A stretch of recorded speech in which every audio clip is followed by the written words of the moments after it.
Olá, meus queridos e minhas queridas, sejam todos bem-vindos a mais uma aula de arte. E como tema da nossa aula de hoje, nós vamos falar sobre improvisando ideias.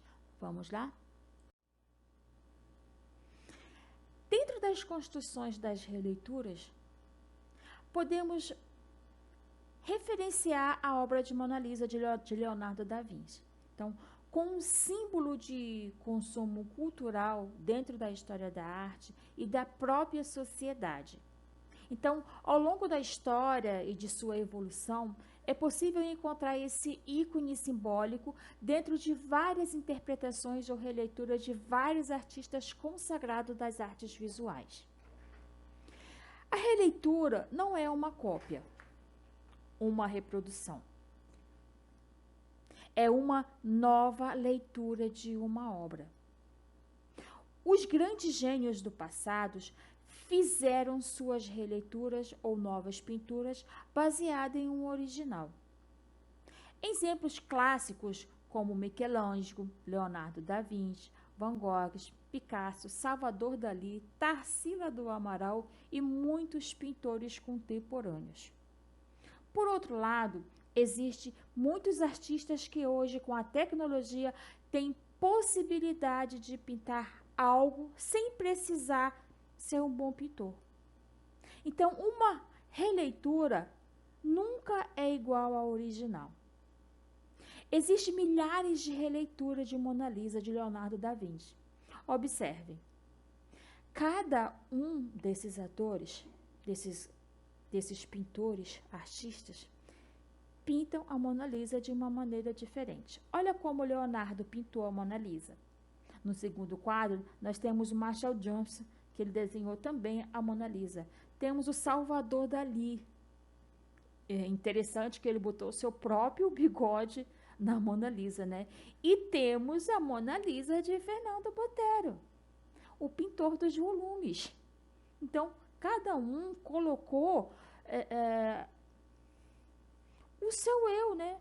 O que gosta, o que ele gosta, né? Cada um botou as suas características nas suas releituras. Nas releituras sobre a Mona Lisa de Leonardo da Vinci, é possível encontrar as características de cada pintor, como eu falei para vocês.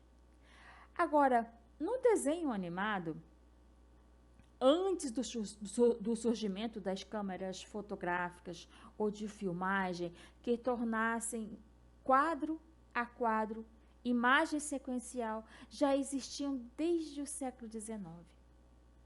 Aparelhos que simulavam movimentos de animação. Um deles é o taumatroscópio, um aparelho colocado à venda em 1825 na França pelo Dr. John Eyton Paris. Então, esse aparelho consiste em um círculo amarrado com 2 pedaços de barbante, um em cada extremo. Então, girando o disco, as imagens são sobrepostas.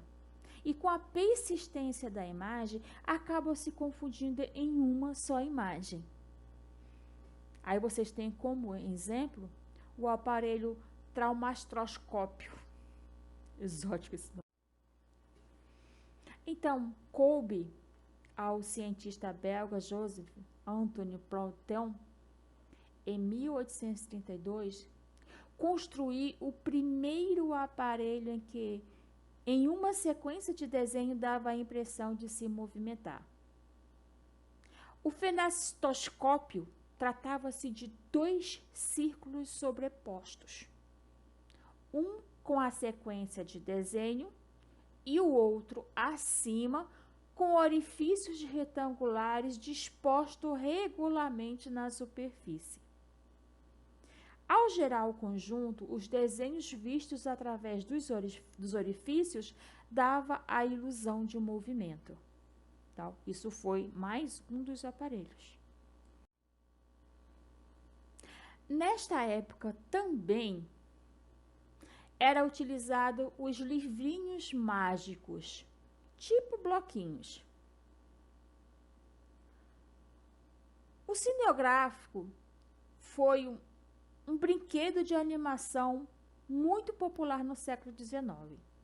chamado atualmente de Flipbook, que é um livro book em inglês, que folheando rapidamente, né, cria um efeito de movimento na imagem. Então, o brinquedo, ele demonstra o princípio da animação ligeiramente modificada numa sequência que simula o trajeto de um movimento. O flipbook é um livrinho que tem em cada uma de suas páginas um desenho diferente do da página anterior. Então, flipando o livro, ou seja, folheando-o rapidamente, você terá a impressão de que existe um desenho em movimento.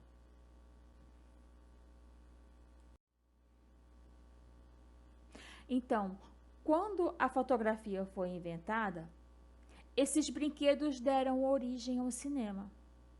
Isso porque os filmes nada mais são do que fotos de imagem e sequências exibidas numa velocidade que dão a ilusão de um movimento.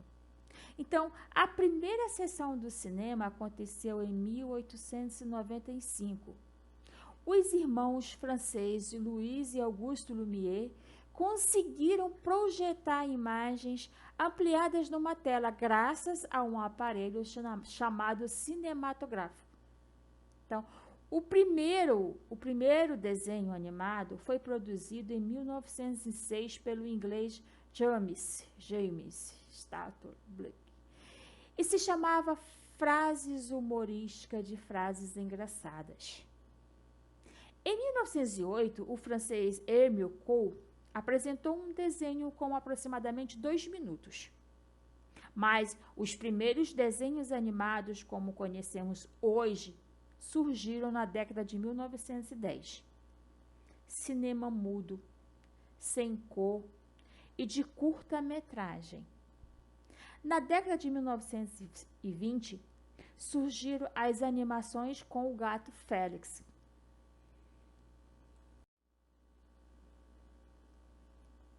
Ainda na mesma década, a Disney apresentou o camundongo Mickey, com voz e efeitos sonoros. Em seguida apareceram os personagens Betty Boop, Pernalonga, Tom e Jerry, Zé Carioca, os Flintstones, o Zé Colmeia e Manda-Chuva. Nos anos 50, 60 e 70, apareceram novos personagens, Frajola, Piu-Piu, Papaléguas, Pica-Pau. Já na década de 80, nasceram o He-Man, Transformers, Caverna do Dragão, né? Então, a partir dos anos 90, os Simpsons. E no final dos 90, a invenção de animes como Pokémon e Cavaleiro dos Zodíacos, né? Que era um desenho japonês.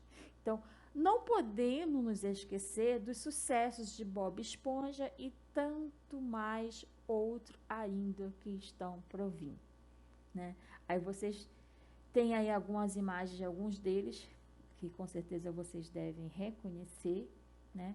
Todos esses desenhos aí, todos esses filminhos foram feitos através de desenhos animados. Inicialmente, né? Como eles já tiveram um pouco mais de modernidade, a tecnologia foi se desenvolvendo, não foi preciso usar aquele método lá do início, né? Já usaram os outros tipos de métodos, né?